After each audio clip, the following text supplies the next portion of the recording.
Mies Min con Jesús, América Latina. Señor mío y Dios mío, creo firmemente que estás aquí, que me ves, que me oyes. Te adoro con profunda reverencia. Te pido perdón de mis pecados y gracia para hacer con fruto este rato de oración. Madre mía Inmaculada, San José, mi Padre y Señor, Ángel de mi guarda, intercedan por mí. Claramente, cuando Jesús trata dos temas, es muy exigente, tanto que escandaliza a la gente. Ayer los judíos se escandalizaban pues con mucha fuerza al escuchar el discurso del pan de vida, cuando tú, Jesús, decías con mucha claridad y literalidad que ibas a ser comida y bebida. Y hoy hablas sobre la virtud de la pureza. Habéis oído que se dijo: no cometerás adulterio, pero yo os digo, todo el que mira a una mujer deseándola, ya ha cometido adulterio con ella en su corazón. ¿Por qué eres, Jesús, tan fuerte, tan tajante, podríamos decir, cuando hablas de estos dos temas, Eucaristía y pureza? Podríamos preguntarnos también, ¿y qué relación tienen uno con el otro? Pues mira lo que decía San Pablo, cómo ponía en relación amor de Dios y pureza. Decía en Corintios: ¿no sabéis que vuestro cuerpo es templo del Espíritu Santo que está en vosotros y habéis recibido de Dios y que no os pertenecéis? Habéis sido comprados mediante un gran precio. Glorificad por tanto a Dios en vuestro cuerpo. Todas las virtudes que vivimos los cristianos son las virtudes de los hijos de Dios, pero especialmente esta, de la santa pureza, es la virtud de un hijo de Dios. Solamente desde la verdad de las cosas el hombre se puede situar y establecer relaciones auténticas con los demás. Pues nuestra verdad más íntima es que somos hijos de Dios y por tanto que no nos pertenecemos, como dice San Pablo. No somos individuos aislados, somos también miembros de Cristo, somos también templos del Espíritu Santo. No nos pertenecemos en este doble sentido. Cristo vive en mí y soy templo del Espíritu Santo. ¿Esto qué significa? Que si en el Antiguo Testamento se adoraba a Dios en el templo de Jerusalén y quien no lo hiciera pues era un idólatra, pues ahora llega nuestro Señor y explica que llega la hora en que ni en este monte ni en Jerusalén adoraréis al Padre, sino en el templo de su cuerpo. Adoramos al Padre en la Eucaristía, pero adoramos al Padre también en el cuerpo del cristiano. El nuevo templo para adorar a Dios es el cuerpo del cristiano. Te vuelves puro, dice San Agustín, no por ti mismo, sino por Él que viene a habitar en ti. Existe una estrecha conexión entre la blancura de la hostia, convertida en el cuerpo de Cristo, y la pureza, como decimos en la misa, la ofrenda pura, inmaculada y santa. Es el don total de Cristo, el don de su persona en la comunión. La castidad es también un auténtico don de sí, tanto en el matrimonio como en el celibato. Es que da igual. Claro que no da igual en sus manifestaciones concretas, pero sí en la actitud de fondo. Es una expresión de libertad humana destinada al don de uno mismo, porque nadie puede darse si antes no se posee. Es muy significativo que San Juan Pablo II relacionara el don de piedad y la virtud de la pureza. Decía: si la pureza dispone al hombre a mantener el propio cuerpo en santidad y respeto, la piedad parece servir de un modo especial a la pureza, sensibilizando al sujeto humano sobre esa dignidad que es propia del cuerpo humano en virtud del misterio de la creación y de la redención.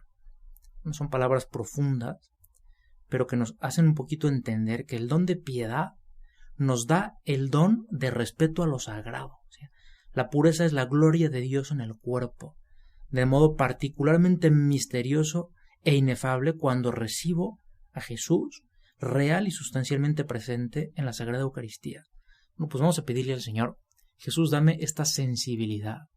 Recuerdo una película que vi de niño, muy tonta la verdad, algo así como ¡qué perra suerte! Y en ella había un hombre muy sensible al piquete de abeja. Era un poco de broma y al final lo pican las abejas y se empieza a inflar como un globo. Pues es que tenía mucha sensibilidad en su piel. Pues Jesús, dame esa sensibilidad como la piel de un niño.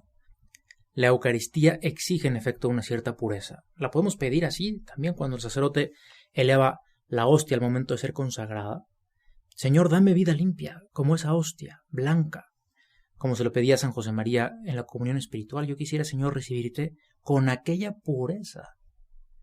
La historia de la evangelización de Japón es como un vivo reflejo de la relación entre Eucaristía y pureza. En 1549, con la llegada de San Francisco Javier, se propagó velozmente la fe por todo el archipiélago, pero no tardaron en llegar las persecuciones. Los misioneros son expulsados en 1587 y 10 años más tarde mueren los primeros mártires. En torno a 1630 no queda ni un solo sacerdote. Muchos años después, al reabrirse las fronteras, ya hasta mediados del siglo XIX, y reconocerse la libertad religiosa, un grupo de misioneros franceses consigue entrar en Japón. Surge entonces la duda de si había sobrevivido el cristianismo después de 200 años sin sacerdote, después de 200 años sin Eucaristía. ¿Estarían ocultos los cristianos? ¿Se habrían mantenido? Pues fue el 19 de febrero de 1865 cuando el padre Petit-Jean inauguró en Nagasaki una iglesia dedicada a aquellos mártires. Pocos días más tarde, observó un grupo de japoneses contemplando la iglesia con curiosidad. Él abrió y ellos lo siguieron. Él se arrodilló frente al Santísimo y ellos también. Una mujer se le acercó y le dijo: todos tenemos el mismo corazón que tú. ¿Dónde está Nuestra Señora Santa María? Bueno, el sacerdote la llevó al altar de la Virgen y aquellos gozaban. Era realmente Santa María. Miren al niño en sus brazos. Sin embargo, algunos campesinos todavía tenían un poco de duda, temían que fuese una trampa de las autoridades y decidieron un estratagema. Un pescador se presentó con un pescado a la puerta de la casa del padre Petit-Jean y pidió ver a la esposa del padre. Yo no tengo esposa ni aquí ni en Francia, fue su respuesta. Bueno, esta misma verificó la unión del sacerdote con Roma y disipó los últimos recelos. Comprendieron que se trataba de los misioneros que esperaban desde hacía más de 2 siglos. Es un testimonio muy bonito de la fe de un pueblo que nos hace pensar en varios elementos que, considerados entre ellos, pues son como indispensables para cualquier cristiano. El Papa, principio y fundamento de la unidad de la fe. La Eucaristía, sacrificio de unión con Dios y de unidad entre los hombres. La Virgen María, Madre de la Iglesia, y la virtud de la castidad, que permite la unidad interior de la persona en su ser corporal y espiritual. De un modo u otro, todo lleva a la unión en Cristo, a ser uno con el Señor. Lo que predicó Jesús en la sinagoga de Cafarnaún, que acabamos de leer en el Evangelio del jueves, el discurso del pan de vida, y la reacción de rechazo de la gente. ¿Cómo puede darnos a comer su carne? Y se van muchos discípulos, pero ese día se salva el Evangelio porque no lo dejaron los 12. En frase de Pedro hacen una bonita profesión de fe. Tú tienes palabras de vida eterna. Son palabras duras las de Cristo, te decía, especialmente cuando habla de pureza y de Eucaristía. Por ejemplo, cuando Jesús hablaba del matrimonio, le decían: si tal es la condición del hombre con respecto a su mujer, no tiene en cuenta casarse. Y sobre la Eucaristía reaccionaban igual. Dura es esta doctrina, ¿quién puede escucharla? Y hay veces que nosotros también nos podemos sentir inclinados a decir como los discípulos, después de aquel diálogo con el joven rico: entonces, ¿quién puede salvarse? Y sentimos entonces posarse en nosotros la mirada de Jesús, que nos dice: para el hombre esto es imposible. Para Dios, sin embargo, todo es posible. Estamos en manos de la misericordia de Dios para lograr llegar a amar y a ser amados de verdad. Como decía un santo, para aprender a amar, que no se deje el hombre arrastrar por los impulsos de la carne, y para que no le prenda la concupiscencia, que ponga todo su afecto en la dulce paciencia en la carne del Señor. Esta fuerza de la carne del Señor se manifiesta en el don misericordioso de la Eucaristía. La pureza es un don de Dios que hay que pedir. La mejor oración que rezar es ya en sí abrir el corazón, y en sí mismo es un acto de pureza, es decir, ten piedad de mí, Señor. Me refugio a la sombra de tus alas. A la sombra de tus alas escóndeme. Hay que pedirla porque Dios concede la santa pureza cuando se pide con humildad. Ya lo decía San José María. Terminamos acudiendo a la Virgen. Madre, consíguenos de Jesús esa virtud que necesitamos tanto para poder amar y ser amados de verdad.